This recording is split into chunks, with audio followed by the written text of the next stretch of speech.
I told you we'd be back. And ye shall know the truth, and the truth shall make you free. It's Joey Hudson. I wanted to name it the Joey Hudson bill, but, they don't allow you to put names on bills. But I wanted to call it the Joey Hudson bill because I know that one's been near and dear to you for a number of years. That's how it's done. Let your voice be heard. And the truth shall set you free. Here's Joey Hudson. Welcome into this Thursday, November the 2nd edition of Just the Truth. Broadcasting from the PhD Weight Loss and Nutrition Studios. To lose weight for the last time, visit myphdweightloss.com. So here's what's in the news today.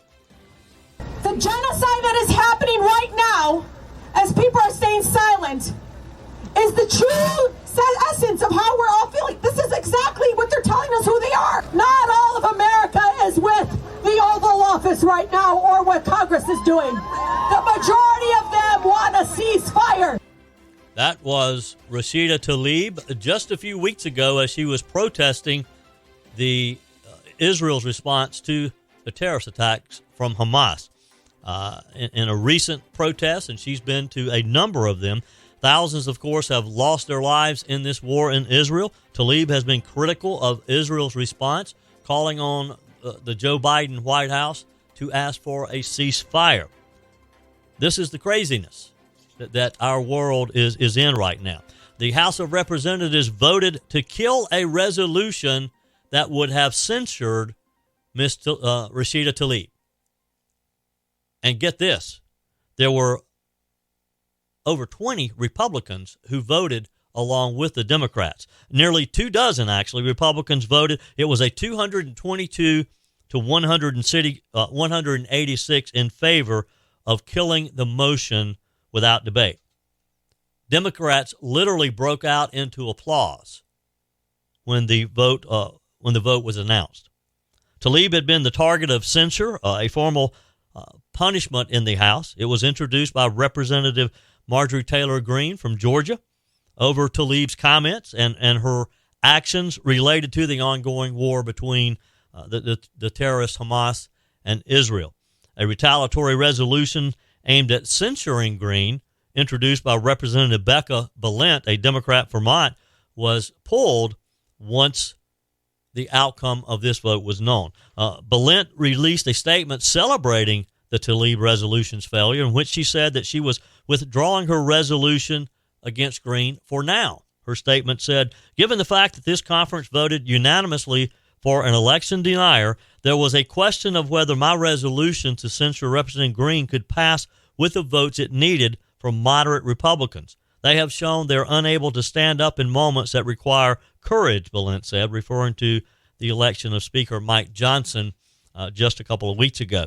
She went on to say, "But tonight, when 23 Republicans said no to Representative Greene's bigotry, I saw this situation a little differently.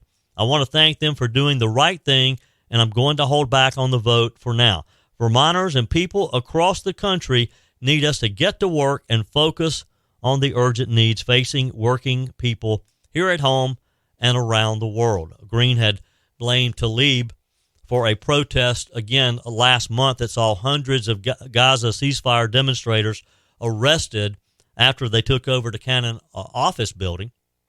Greene repeatedly referred to the protest as an insurrection in the text of her resolution.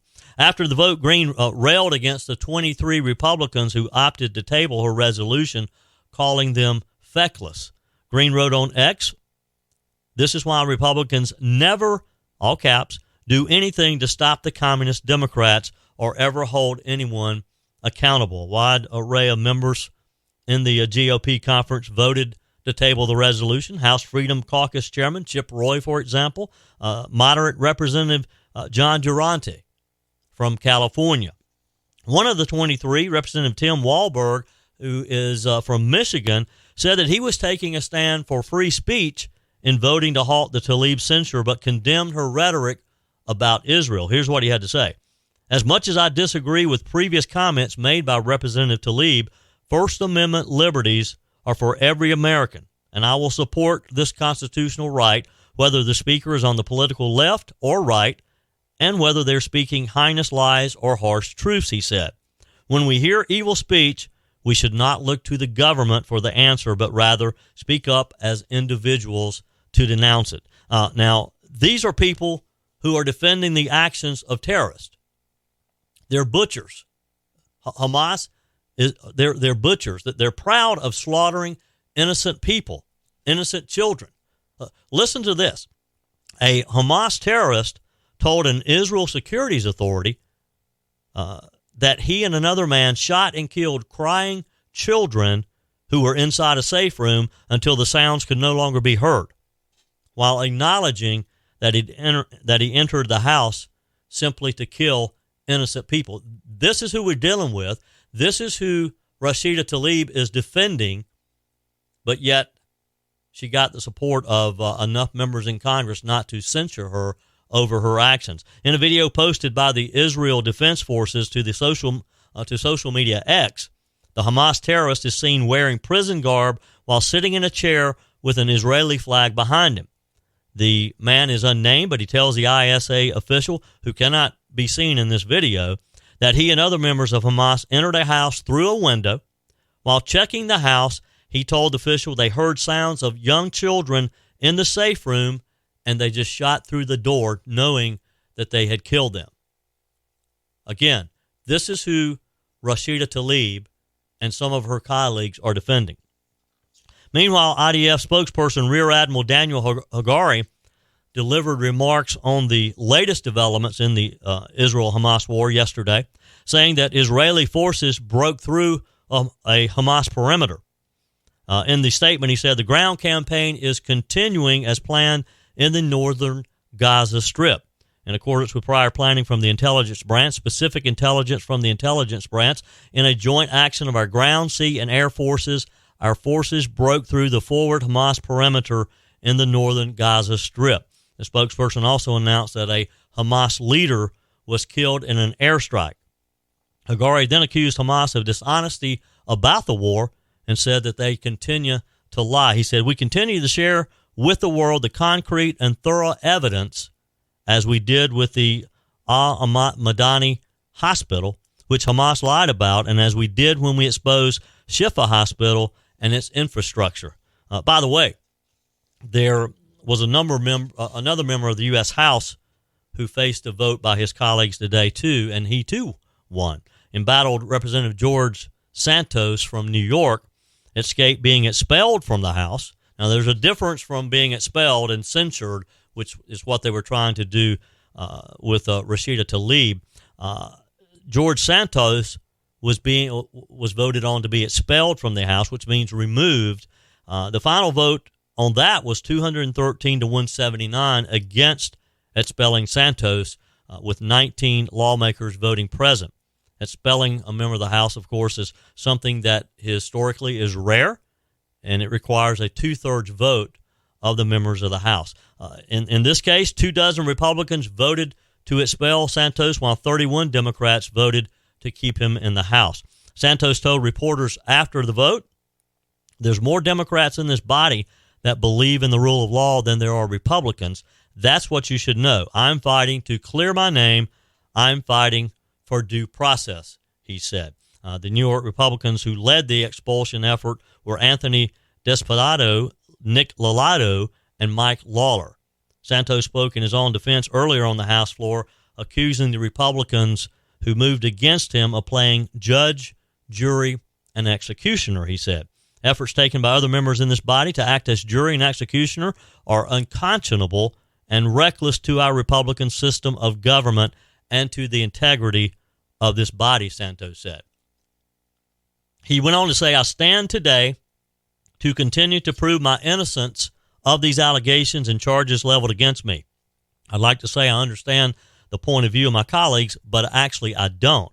One can't say that they're pro-Constitution and at the same time act as judge, jury, and executioner. Where is the consistency?" he said. Santos was the only member of Congress to speak in his defense during debate ahead of the resolution.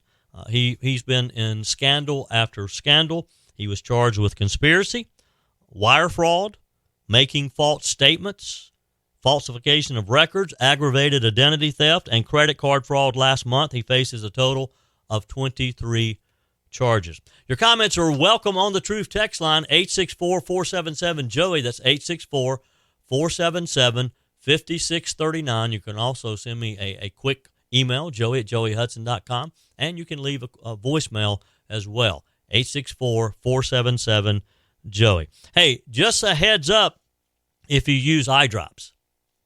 Eye drops sold at Walmart are being added to the Food and Drug Administration's list of potentially dangerous products. Now, this is scary because how many of us buy, I have dry eye at times, and I just run into Walgreens, pick up a bottle of eye drops, never thinking anything about it. Well, you need to consider what you're buying.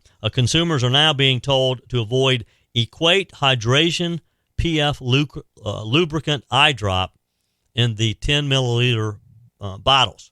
It's already being removed from Walmart store shelves and its online marketplace due to the potential risk of eye infections that could actually lead to partial or complete vision loss, according to an updated notice from the FDA. Last week, federal health regulators first warned consumers to either avoid or throw out 26 other products that were meant to treat dry or irritated eye. Again, I do the same thing. I just randomly choose one. If it says dry eye on the bottle, I assume that it's safe. After an investigation revealed that there were insanitary conditions in a manufacturer's facility, Walgreens and other pharmacies have started to remove them from the shelf. So a word of caution, maybe you should just clean out your drawer, which is what I did yesterday, and throw out everything and start over again. According to officials, there were positive bacterial test results from an environmental sampling of critical drug production areas in the facility that produces the drug and bottles the drops. The agency hasn't disclosed what type of bacteria was actually found, and it hasn't tied this warning to any prior outbreaks of antibiotic-resistant bacteria, but Global Pharma Healthcare has linked the two in previous cases. Walmart said in a statement that it takes the, quote, quality and safety standards seriously for all of our suppliers, and that it's working with manufacturers to deal with the situation. On top of removing the items from the store, Walmart also implemented a sales block at its registers to prevent any future purchases, they say. The 26 previously listed products were marketed under brands for CVS Health as well, Leader and Cardinal Health, Rite Aid, Velocity Pharma, and some Targets. So again, just because it has CVS or Rite Aid or Target or Walgreens or whatever the brand is, you may want to toss it until they can get this figured out. According to the report, some pharmacies had already started the process of removing the products from store shelves and their online marketplaces when the warning was posted last week. However, regulators cautioned that products branded as Leader, Rugby, and Velocity may still be available to purchase in stores and particularly online. So if you purchase some of these online, again, be wary. The FDA didn't specify the manufacturer, but several companies say that Velocity Pharma had supplied most of the products. Fortunately, there haven't been any reports of eye infections related to some of these products. However, consumers have signs, or if they have signs or symptoms of eye infection, you need to seek medical help immediately, they say. Here's what some of the symptoms that they're warning about. Eye infection could include irritated or red eyes, worsening pain in or around your eyes, even after contact lens removal, they say. Light sensitivity, sudden blurry vision, or unusually watery eyes or discharge, according to the Centers for Disease Control and Prevention.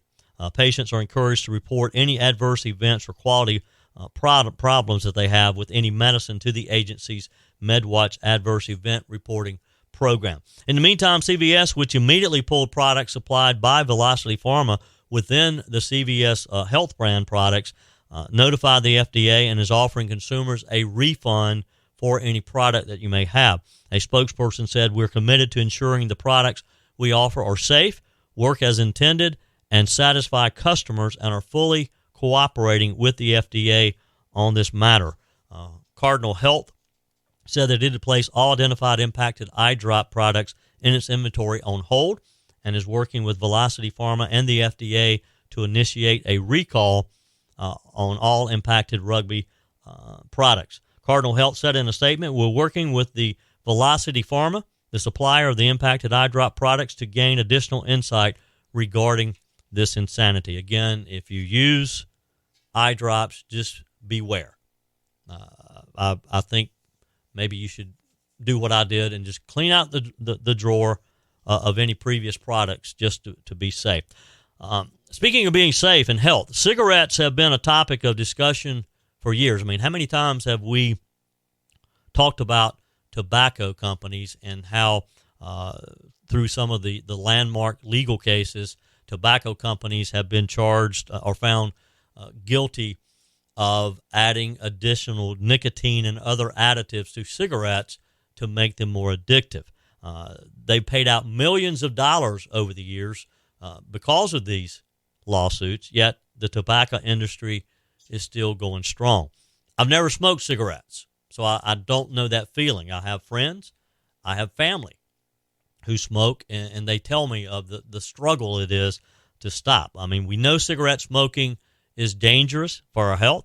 It's one of the leading causes of heart disease, lung cancer, and a lot of other illnesses. But when the discussion of limiting the production and access to cigarettes is started, the reality of the economic benefit often overshadows the health risk. Case in point, a conservative advocacy group, Building America's Future, is launching a six-figure ad buy across multiple 2024 swing states and congressional districts all over the Biden administration's proposed menthol cigarette ban. According to Building America's Future's ad buy, the Food and Drug Administration's actions restricting menthol cigarette sales would jeopardize hundreds of millions of dollars in state revenue nationwide.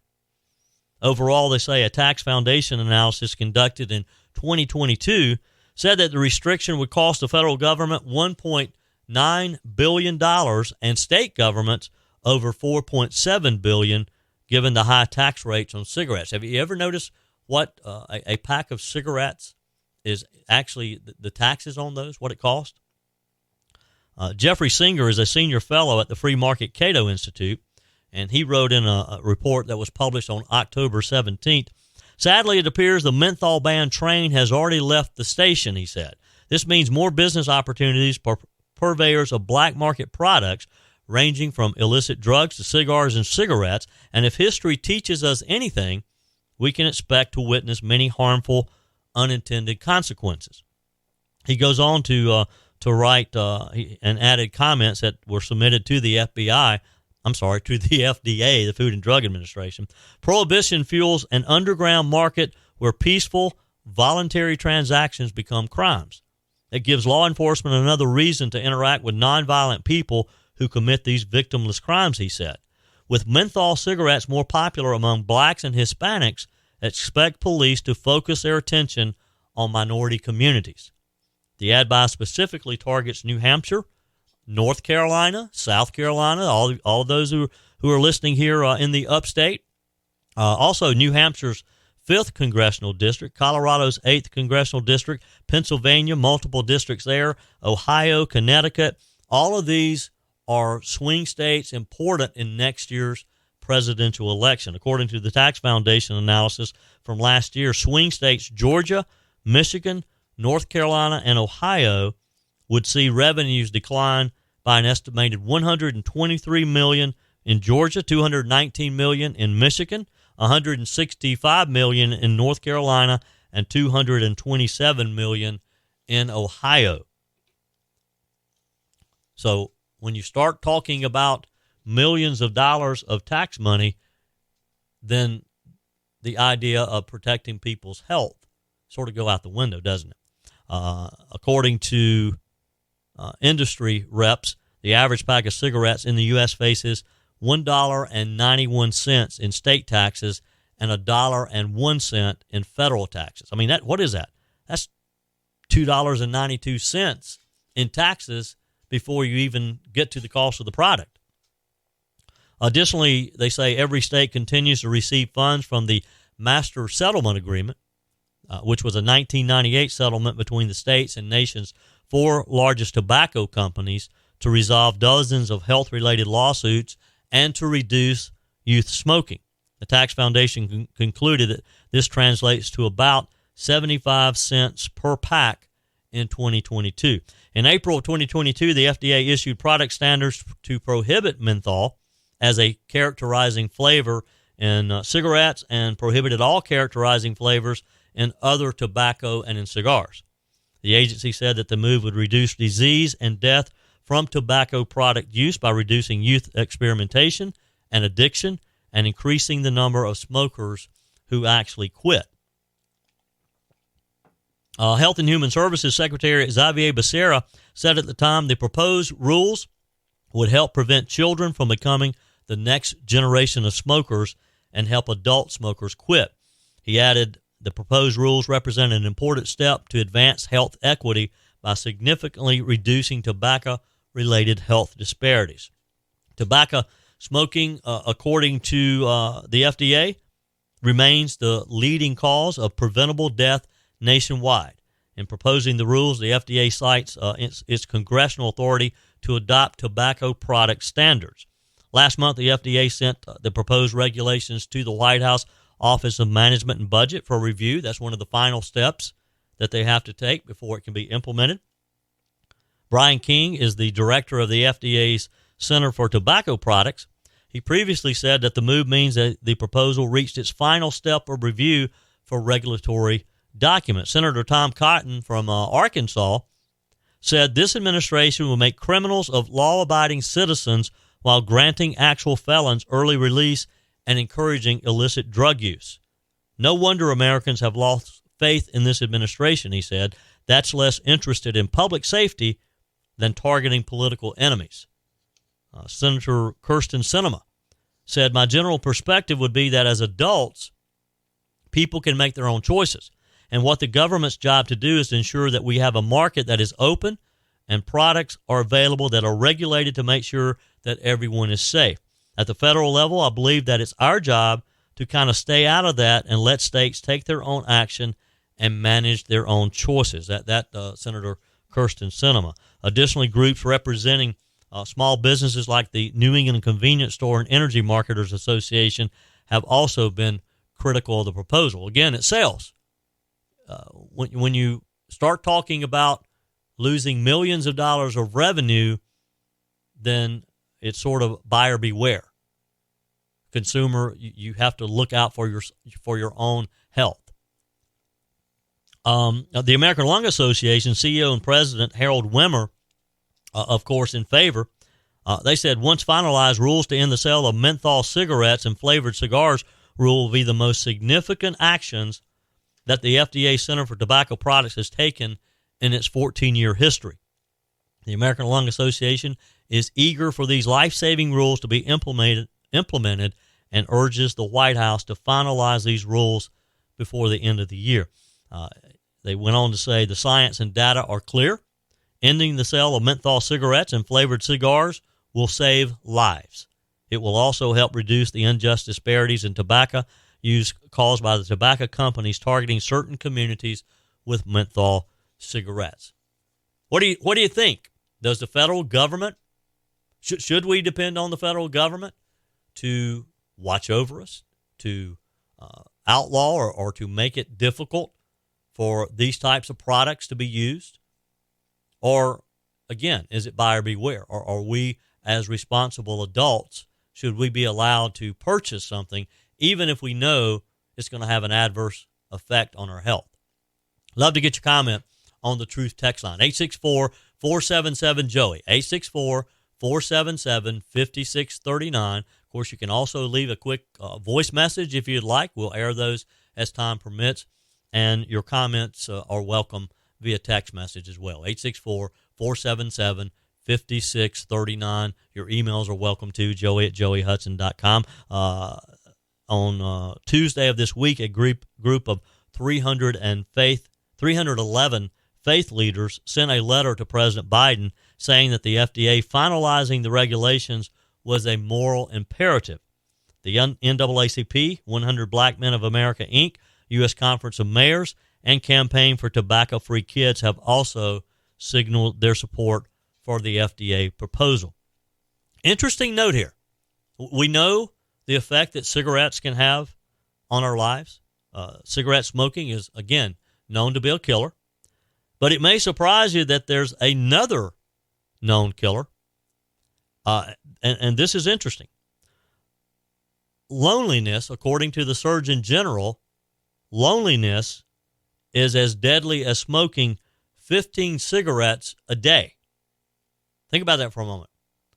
Loneliness, they're saying, is a bigger killer than if you smoked 15 cigarettes per day. Here's the story. Report from the Surgeon General says loneliness poses a tremendous health risk, saying it's as deadly as smoking up to 15 cigarettes a day. His report says this: we now know that loneliness is a common feeling that many people experience. It's like hunger or thirst. It's a feeling the body sends us when something we need for survival is missing. Millions of people in America are struggling in the shadows, and that's not right. That's why I issued this advisory to pull back the curtain on a struggle that too many people are experiencing. Here now, Dr. Mark Siegel, Fox News contributor. How do you how do you assess loneliness in America? Do you think it's as bad as he describes? Huge problem, Dana, and I interviewed him actually yesterday about this when the advisory first came out, and actually Monday morning, and aired it yesterday on the radio, because this is a key issue for him. He's been following this for years. He published a book on this in 2020, before the pandemic really hit, and he's very concerned about it. But these statistics that they uncovered are shocking. 30% increased risk of stroke, 30% increased risk of heart attack, 50% increased risk of dementia. And you might scratch your head and say, what does dementia have to do with loneliness? But it has everything to do with it, because people that are not as doing as well cognitively, if you connect them and they're not as lonely, not as isolated, they do better. 60% increased risk of death, early death, from loneliness, from being separated from people, from not having real human connections. And of course, the pandemic had a lot to do with this, and he admitted that. And he also agreed with me that politicization, that everybody at each other's throats, which is what's happening in America right now, is a huge part of the problem. And he prescribes kindness, and he thinks that the doctor has to play a prominent role. We've been talking here on our air about how doctors are hiding now behind artificial intelligence. Murthy, who's a great doctor, I believe, really wants physicians to come to the forefront and fight this problem of loneliness. Here's what he... Interesting, huh? Loneliness is as deadly as cigarettes. 864-477-JOEY, 864-477-5639. Your comments are welcome, and I'd love to get your feedback on that. I'm so appreciative of all of you who are joining me on this new journey as we kick off Just the Truth podcast. We're going to drill down on the issues. My goal is to inform you, to educate you, and together we'll cut through the noise of this crazy world that we're living in. Be sure to let your friends and family know about Just the Truth. Encourage them to download, to listen, to follow us. If they haven't already subscribed, just simply go to wherever they listen to their podcast, search for Joey Hudson, or go to my website, joeyhudson.com, joeyhudson.com. Click on the banner, the button there, subscribe to the podcast. Also, click on Connect with Joey and subscribe to my email list as well at joeyhudson.com. On the Truth text line, a lot of feedback from yesterday as we talked about a caller that had called into a local sports show questioning what Coach Dabo Swinney is delivering for the $14 million plus that he's paid. Some of you agreed with Tyler. Tyler was his name, who called in and challenged Coach Dabo Swinney. This is a live radio show that Coach Swinney does each week. And look, I know live radio, and sometimes you're not quite sure what a caller is going to say. In this case, Tyler challenged Coach Dabo Swinney for the lackluster year that they're having so far. As we talked about yesterday, And my sweet wife, Peg, is a Tiger through and through, but this is a tough season. They're 4-4. Clemson is not accustomed to that. Clemson fans are not accustomed to that. Fortunately, as a Carolina Gamecock, we've kind of gotten used to that at times, haven't we? Tim writes, Dabo got a major point wrong. At Clemson, the expectation has always exceeded the appreciation.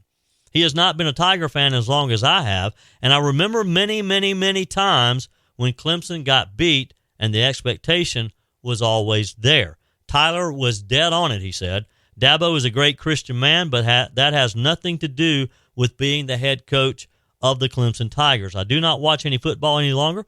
I have better things to do on my Saturdays. I am a fan from back in the 70s when I sold programs to get into the game. Thank you, Tim, for your comment on the Truth text line. Bob from Little Rock says, Joe, in regards to the guy who called in to criticize Dabo, I don't have a dog in this fight, but I can say with all my heart, go Dabo, go Dabo, go Dabo. Thank you, Bob from Little Rock. Katrina from Welford writes on the Truth text line. This is Katrina in Welford. Old dogs, new trick. Took us a couple of days to get in our new groove of not turning on the radio to listen, but we have liftoff. Well, thank you, Katrina. She said, love the podcast format. We really enjoy that you have more time to devote to topics, and the podcast allows us to hear your entire show. I was raised Catholic. A Ouija board is playing with fire, she says. I only tried it once as a kid, had very odd occurrence and bad vibes. Scared me silly, and I'm thankful for that.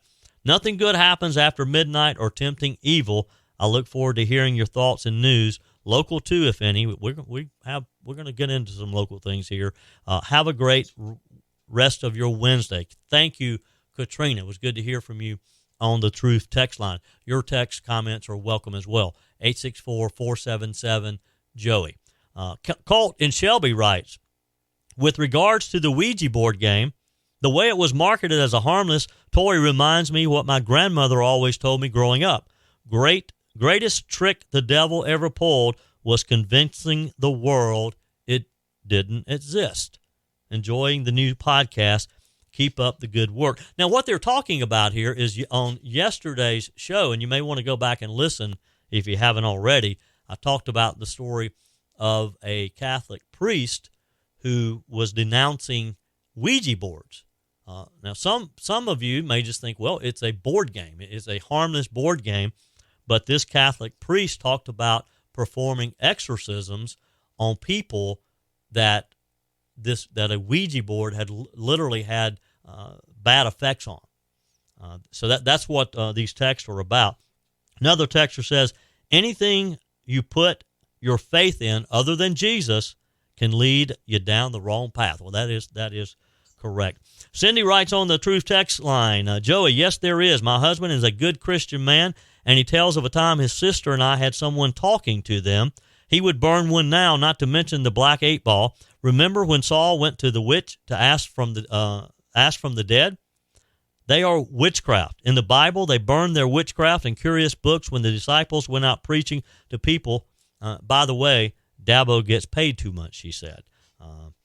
And by the way, too, quick reminder, I recently had a chance to catch up with Bill O'Reilly on his latest book in the Killing series, and it's about the Salem witch hunt in Salem, Massachusetts, back in the 1800s. It's a great read, and I'm going to have I'll share that interview that I had with Bill O'Reilly on his book in a coming episode of Just the Truth. Susan writes on the Truth text line, I'm listening to Mike Gallagher on one of my radio apps. He needs a call screener who can work from anywhere, doesn't have to relocate to Tampa. He says Tommy ought to apply because he would be perfect. Well, Tommy would be perfect. And what she's talking about is Mike Gallagher is looking for a call screener. If you're interested in a part-time job, email me, joey@joeyhudson.com, or text me on the Truth text line and let me know, because Mike is looking to hire. Tommy is not interested in a part-time job, or Tommy could have the job. So it's just Tony writes, Tyler complaining because of one bad season out of 10. What is wrong with him? I'll take that any day, he says. 864-477-JOEY, 864-477-5639 is how you can sound off as well. Let me take a moment to talk with you about what I love about PhD weight loss and nutrition. As many of you know, if you have listened to me for any period of time, 3 years ago, I met Dr. Ashley Lucas, and I was able to lose 30 pounds within just a few months. And here's the good news. Over 3 years later, I have maintained that weight, and that's the key to PhD weight loss and nutrition. If you want to lose weight for the last time, if you want to get away from those fad diets, and I know many of us have done that, you work hard, you lose the weight only to gain it back. That's not the case with PhD weight loss and nutrition because it's based on the science of nutrition. They teach you what to eat, how to eat, and when to eat, and all of that's important. If you want to get healthy again, if you want to feel better, be able to focus on what you're doing, be able to play with the kids, the grandkids, be able to fit into some of those clothes that maybe are in the back of the closet again, you need PhD weight loss and nutrition. Give them a call to set up your initial consultation, 864-252-4925. You can find them online at myphdweightloss.com. PhD Weight Loss and Nutrition, the official partner of the Clemson Tigers. Is Joe Biden ever going to be held accountable? It seems like that we're constantly hearing about this committee doing this or another committee calling witnesses. Let's do something. I mean, the evidence is there, right? We all know that Hunter Biden sold access to his father. So what's taking so long to get to that? House Judiciary Committee launched another inquiry this week into the U.S. intelligence community interactions with Congress in 2020 about corruption claims involving President Joe Biden and his family. We know that millions of dollars have gone to Hunter Biden. We know that at some point it was mentioned that 10% would be set aside for the big guy. And we all know that the big guy is Joe Biden. So what's taking so long? Committee Chairman Jim Jordan wrote to Director of National Intelligence Averill Haines demanding details about an August 6, 2020 defensive briefing given to two Republican senators who were finishing a report on the alleged Biden family influence scandal.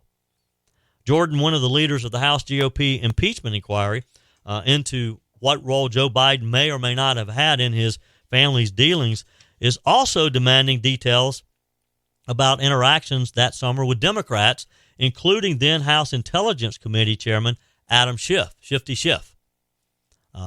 He cast doubt on the reliability of the evidence. Jordan wrote to Haines, the Committee on the Judiciary and the Select Subcommittee on the Weaponization of the Federal Government are investigating allegations that the U.S. intelligence community obstructed a congressional inquiry in 2020 by falsely alleging that the work of two U.S. senators was advancing Russian disinformation. How many times have we heard this? Two FBI officials gave the defensive briefing. And this is a term for briefings that warn of potential targets of foreign intelligence operations. The briefing was given to Senator Ron Johnson and Chuck Grassley at the time, even though the senators later said it was unnecessary and consisted primarily of information that they already knew. The defensive briefing, Johnson and Grassley fumed in a statement later, said, provided the Democrats and the liberal media the vehicle to spread their false narrative that our work advanced Russian disinformation. FBI official Nikki Flores, who now leads the Washington Field Office's Intelligence Division, said that she and another FBI official gave the briefing in 2020 at the behest of the Office of the Director of National Intelligence. She said ODNI owns this whole process. In her testimony to Judiciary Committee back in July in a deposition, ODNI took the lead in drafting the script, she said. Jordan's letter to Haines seeks the script, including all drafts of the script that ODNI prepared for the FBI to brief Senators Grassley and Johnson in August of 2020. It also seeks all documents and communications referring to or relating to the July 13th, 2020 letter from then Senate Minority Leader Chuck Schumer, Senator Mark Warner, then House Speaker Nancy Pelosi, and Representative Adam Schiff to the FBI, which included a classified attachment with an unclassified element that attempted to tie Senator Grassley and Johnson's investigation again to Russian disinformation. They say that the letter was used to portray the Johnson-Grassley investigation as receiving information from a pro-Russian figure in Ukraine, even though the senators said that wasn't true.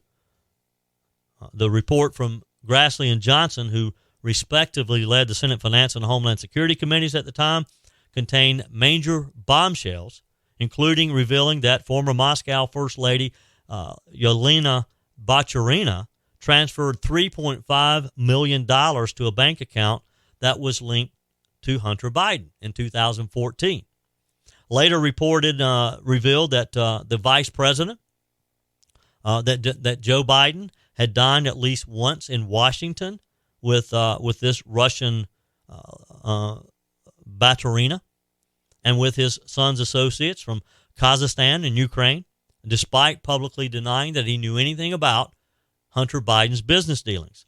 The Grassley-Johnson report in September 2020 actually set in motion the publication of the New York Post's scoop the following month.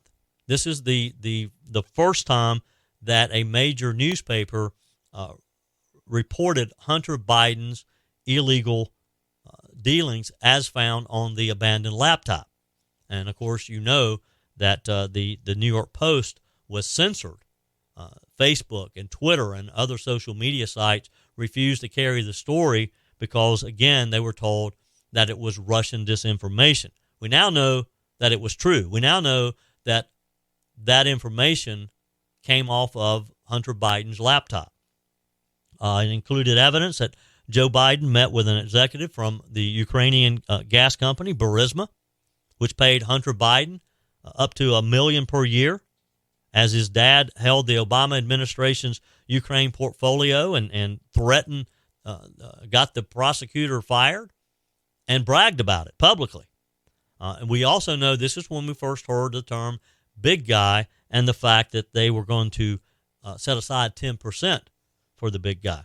Biden denied the accuracy of the laptop reporting.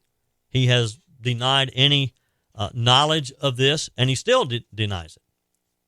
An earlier House Judiciary Committee investigation into the intelligence community letter revealed that it was inspired by a call from Secretary of State Antony Blinken, who at the time worked for the Biden campaign, to former CIA acting director and letter drafter Michael Morrell.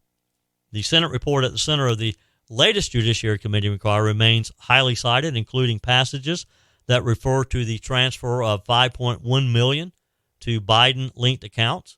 We also know that those millions were sent out via wire transfer to various members of the Biden family, including a good portion of that to Hunter Biden. A recently released text message shows that Hunter Biden threatened a Chinese businessman with his father's wrath if the funds did not flow to his account. More news in the Alec Murdaugh saga here in South Carolina. The state newspaper reporting that attorneys for Mr. Murdaugh yesterday asked the South Carolina Supreme Court to remove Judge Clifton Newman from handling all future appeals, hearings, and trials that relate to Mr. Murdaugh's case. The attorney's motion, which is a bit unusual, it's called a writ of prohibition, alleged that since Newman was a participant in various matters that will be in dispute at an upcoming hearing involving alleged jury tampering at the Murdaugh trial, that he should not be allowed to preside over that or other hearings in which Murdaugh is seeking a new trial. Murdaugh is seeking a new trial based on jury tampering allegations and has a right to an impartial judge, yesterday's motion said, which ran to nearly 300 pages with accompanying exhibits. Who do you think's paying for these attorneys? This has to be expensive. Alec Murdaugh's in jail. Most of his assets liquidated. It's interesting. I'd love to see the financial side of this. Also, the motion contended that Judge Newman had made numerous statements in and out of court expressing his personal opinion about Alex Murdaugh's guilt. Those statements include one aired on national television, violate the Code of Judicial Conduct, which requires impartiality, the motion said. Wednesday's motion asserted Mr. Murdaugh's right to have his appeal heard by an impartial judge will be violated if Judge Newman proceeds to hear his motion for a new trial.